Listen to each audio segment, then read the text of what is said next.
Hello, Michael here. Closing out, looking on Psalms 46 as we focus on verse 10 and 11 for the exposition. This psalm, which is subtitled, God is our fortress. And we're going to go ahead and read the whole psalm even as we focus on verse 10 and 11. Verse 1. God is our refuge and strength, a very present help in trouble. Therefore will not we fear, though the earth be removed, and though the mountains be carried into the midst of the sea.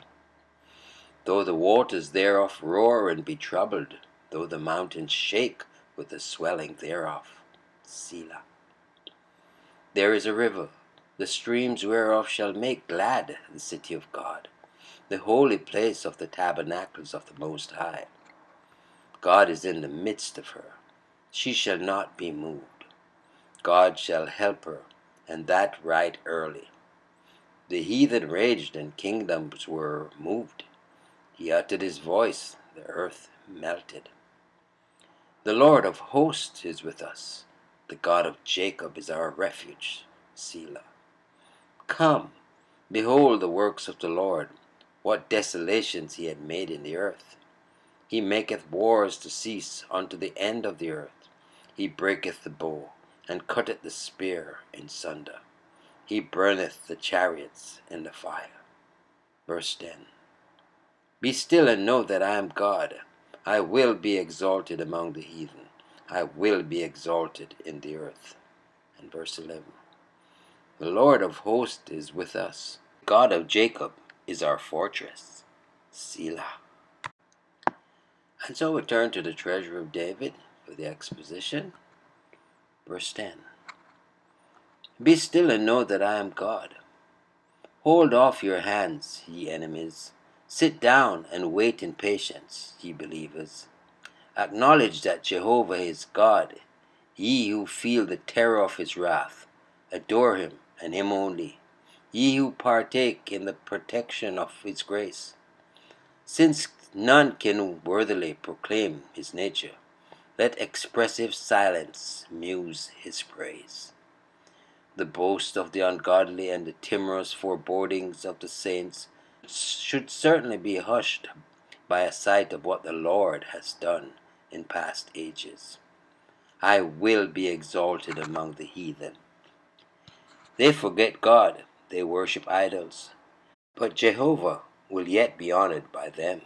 Reader, the prospect of missions are bright, bright as the promises of God. Let no man's heart fail him. The solemn declaration of this verse must be fulfilled. I will be exalted in the earth, among all people, whatever may have been their wickedness or their degradation.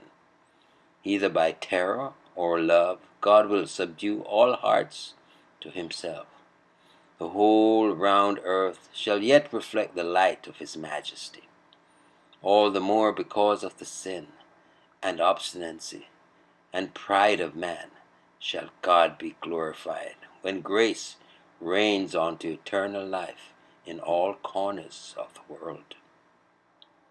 Verse 11. The Lord of hosts is with us. The God of Jacob is our refuge. It was meet to sing this twice over. It is a truth of which no believer wearies. It is a fact too often forgotten.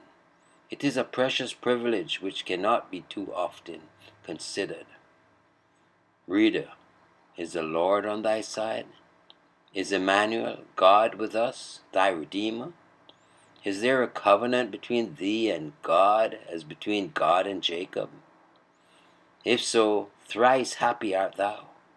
Show thy joy in holy song, and in times of trouble play the man by stiff making music for thy God. Selah. Here as before lift up the heart, rest in contemplation after praise. Still keep the soul in tune.